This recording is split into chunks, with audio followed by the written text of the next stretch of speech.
Good morning, everyone. It is Tuesday, May the 19th, and here are the headlines for today. As of 11 p.m. on Monday, we've had about 35 tornadoes reported to the National Weather Service. Now, the largest tornado reported was in Howard County, Nebraska, damaging 20 homes and completely leveling 4 of them. The good news here is that no one was killed or injured from these tornadoes that went through the Great Plains. Now, moving forward into Tuesday, that severe weather threat begins to die down. Our primary threat will be hail and damaging wind, whether we're talking about Texas all the way north and eastward into the state of New York. Now, as we move into Wednesday, that severe weather threat really begins to die down.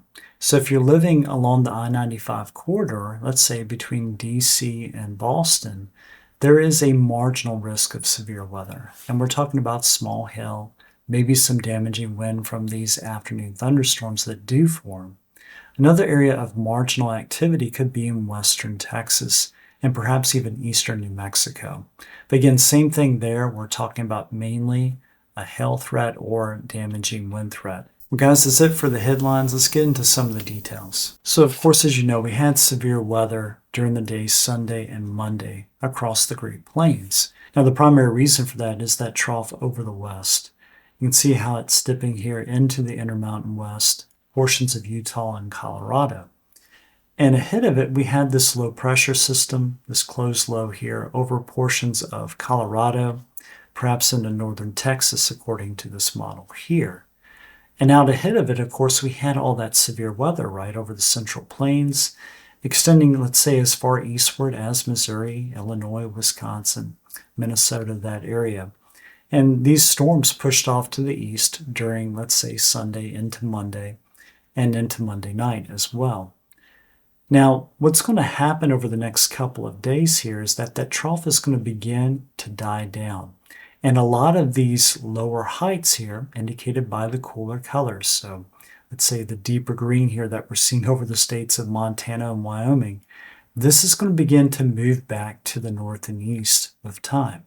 Now, in fact, as we get into the day Tuesday, we can see how those cooler colors now have moved back towards Canada. However, if we look back towards, let's say, the West Coast, you can still see this dip, right, that's occurring.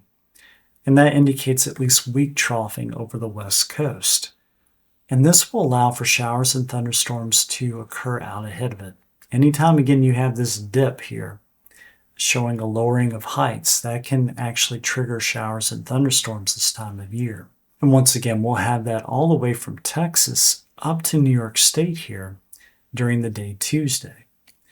And that will kind of stay in place. You'll notice that we have this trough that's positioned over the Rockies that kind of just hangs out there. Another thing to watch here is you can see this dip over the Intermountain West, this lighter green color. Again, wherever you have these dips and geopotential height, that can actually create showers and thunderstorms like we just talked about. So let's watch this little feature as we move forward in time as it pushes to the east.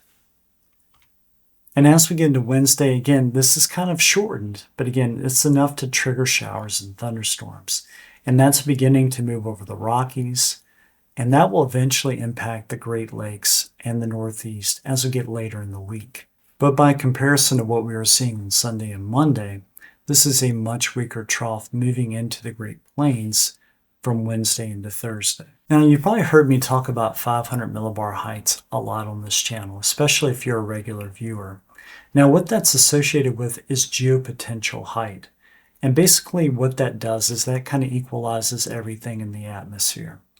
And the big takeaway here is that when you have cooler temperatures, what that has a tendency to do is pull down that atmospheric level to a lower height. And when you have warmer temperatures at the surface, generally what that does is that pushes up that middle troposphere a little bit higher. So when you see a lower height, that typically means cooler temperatures. And when you see a higher height, that means warmer temperatures. And that kind of leads into this question number 2 here for you guys. How can geopotential height then help us forecast the weather? And if you have an answer for that question, just leave that down in the comments below. Now, I want to start us off on the northern plains in the Midwest here during the day Tuesday and kind of point out to you this blue line here I know I'm using a red line here just to contrast it, but that's where we have our trough. Again, the one that's moving out of the Intermountain West into, let's say, the Great Lakes region as we move into the day Tuesday. And with it, we're going to have a lot of that lift and a lot of that instability move back into Canada. And that's going to be out of reach of those higher dew points we were seeing over the Great Plains. And like we were talking about the other day, you really need those two things, those two ingredients to come together to produce those severe thunderstorms. So even though we will have kind of a disconnect over the next couple of days between those two extremes, we'll still have showers and thunderstorms through the Ohio Valley into the Northeast. And we can see that even on Tuesday for parts of Missouri, into Illinois, western Kentucky here. And again, these could be severe here where we're having small hail and damaging winds over the Ohio Valley. So I'm kind of highlighting this area in particular between, let's say, eastern Missouri, southern Illinois, western Kentucky, even southern portions of Indiana. Looks like you guys are good candidates for severe thunderstorms during Tuesday afternoon. But I would not rule out severe thunderstorms even in central Illinois, central Indiana, into central Ohio. I think these areas are all primed for severe weather, especially gusty winds, I would say, when these form in the afternoon, and perhaps even heavy rain. The most impressive thunderstorms by far, though, will be over the Texarkana area. So if you live in Texas, Arkansas, down into Louisiana, Mississippi. And these will probably produce very heavy downpours and perhaps some large hail, especially as we get into Texas. And it looks like if you live in Fort Worth and Dallas, it looks like maybe around mid-afternoon to that 5 o'clock time period, we could be having heavy thunderstorms during that time as you're driving back home from work. So just be on the lookout if you live in that area. I think northeastern Louisiana is going to be kind of neat to look at too. You can kind of see how showers and thunderstorms are moving from south to north, perhaps, and they might actually collide with these storms that are coming in from the northwest. So you guys might be seeing storms out of a couple of different directions here over northern Louisiana. Guys, as we move forward in time from Wednesday into Thursday and Friday, you'll notice east of the Rockies that trough is playing a role, even though it's a bit weaker, to produce showers and thunderstorms across the south. And in particular, if you live in eastern Oklahoma, eastern Texas, much of Louisiana, Mississippi, perhaps northern Alabama into Tennessee, portions of Kentucky, southern Missouri here, there's going to be a large area that picks up 1 to maybe 3 inches of rainfall. Now, if you live in Virginia and North Carolina in particular, you're going to notice that a lot of that rain on the radar is going to fall apart before it gets to you. And it's just a product of having the mountains there, again, well over 4,000 feet to your west.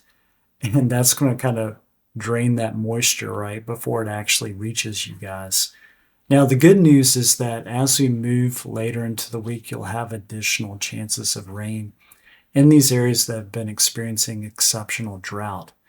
And I think the area that might suffer the most here is over southern Georgia, into parts of Florida here. You guys might be left out again in large part. You will notice too over the Dakotas, Nebraska into Iowa, western Minnesota here, there's a good chance of rain for you guys too as that shortwave trough moves out during the day Friday here for you guys. So you guys will begin some beneficial rain. Now during the day Wednesday across the Northeast, we talked about the marginal risk of severe weather. That might hang just to the south of the Capital District there in Albany and might be just affecting areas southward along Interstate 87 to New York City. So just kind of keep that in mind. It looks like Albany is going to be on the boundary there. But much of the I-95 corridor will probably receive showers and thunderstorms during Wednesday afternoon. So what about rainfall totals through Friday morning? So this kind of takes account of everything that we saw Tuesday afternoon, Tuesday night. Now we're seeing a large area here of pink, whether you live in the states of Iowa, down through Kansas, into Texas, right, through Oklahoma, Louisiana, Mississippi, into Tennessee, parts of Kentucky even, right? Maybe even parts of Indiana and southern Illinois, and then kind of bypassing Missouri here, at least in large part, but through western Missouri perhaps. There's a large chunk in here that could see 1 to 3 inches of rainfall. And there are even some isolated areas around Houston in particular that could pick up close to 4 inches of rain. So just kind of keep that in mind. That Tuesday to Wednesday time frame there across Texas could get some very heavy thunderstorms. And as mentioned before, if you live in southern Alabama, especially southern Georgia, northern Florida, it looks like we have some completely dry areas within the zone the next few days. And again, southern Georgia is among the worst areas for drought right now. So the good news, I would say, is that there are other areas that are in drought that will get some beneficial rain. Looks like maybe southeastern Virginia, portions of North Carolina. There could be a dry zone in here as well. But a lot of the state of North Carolina, a lot of the state of Virginia are in severe drought. So this will be beneficial rain for you guys. And this is not it. We're going to have additional chances as we get later into the weekend. Maybe towards Sunday, there could be a good shot of showers and thunderstorms. But just kind of stay tuned for that as things can change. Also want to mention across New England in general, there are chances of rain, right, over the next couple of days. However, what you're going to see is mainly light by comparison compared to those in the Ohio Valley, the Tennessee Valley, and of course over the deep south. Guys, if we look at the north central United States here, so we're talking about eastern Montana, into the Dakotas, northern portions of Nebraska, you can see this deeper green area here. Again, that little notch here, that indentation, is actually going to create showers and thunderstorms downstream of it. Again, you can imagine the potential for rainfall over the Dakotas and in Nebraska here. And that's going to fire off showers and thunderstorms even over Iowa, Missouri, portions of Kansas here. And this whole area in general is going to kind of push off to the east as we move into the weekend. That means everybody downstream into the Ohio Valley, the Northeast, Mid-Atlantic. Now we're showing very little rainfall through Friday in the Northeast. But you guys are going to make up for it as we get into Saturday and Sunday. So as that trough moves in, again, you can see the rainfall over the Dakotas here. So the northern plains into the central plains here, into Iowa, Kansas, and Missouri. You see showers and thunderstorms here. And we're even getting beneficial rainfall over the state of Virginia here. And as we push forward in time, you see how that rainfall continues, though it is light over central Virginia there. At least you're getting rainfall there for a good 12, maybe to 18-hour period. And you can see the heavier rains, right, moving into the Ohio Valley. And you can also see this boundary here. This is kind of the leading edge of that trough as it pushes out of the Rocky Mountains into the Great Plains. And you can see the very heavy showers and thunderstorms continuing into Friday night here across Texas. So what I was showing you in terms of totals of rainfall did not include, of course, Friday night here. But that's continuing across Texas. We're starting to see the heavier rains move into the Ohio Valley, eventually into western Pennsylvania as we get into Saturday morning. And as we continue this forward in time, you can see where portions of South Carolina and North Carolina are picking up on beneficial rains. Heavy showers and thunderstorms moving across Texas and Arkansas into northern portions of Louisiana. And we can even see a closed low potentially forming over Illinois briefly. Again, that's out ahead of that trough that we were looking at before. And let's just kind of run this through Saturday. We can see how that rain and thunderstorm activity continues to push off to the east. And we get a refiring of thunderstorms Saturday afternoon over much of the east. And again, this is going to be very beneficial here across the Tennessee, Ohio Valley, into the Carolinas here. And eventually this crosses the central Appalachians and gives places like Virginia additional rain. Again, you guys have been in an exceptional drought here. And it looks like whether you live in Virginia, down to North Carolina, South Carolina, looks like a lot of you guys will be getting at least the potential of a second round of rainfall as we get towards Sunday. And if you live in the Northeast, right, starting in Pennsylvania during the day Saturday, moving into New York State Saturday afternoon, Saturday night, and perhaps even into, let's say, Sunday morning, across much of upstate New York. And then you guys over Maine, you finally get some rain as we get into later in the day on Sunday. Either way, it looks like a lot of you guys across New England will get your beneficial rain this weekend. Well, guys, we'll leave it at that today. I hope you enjoyed today's forecast. And of course, if you have an answer about the geopotential heights, again, just leave those down in the comments below, and we'll take a look at that maybe in a day or so. And of course, if you liked today's video, please leave a like or subscribe. And once you subscribe, hit the bell icon so you get an update about new videos that are being posted. I hope to see you guys Friday for the next video. Bye for now.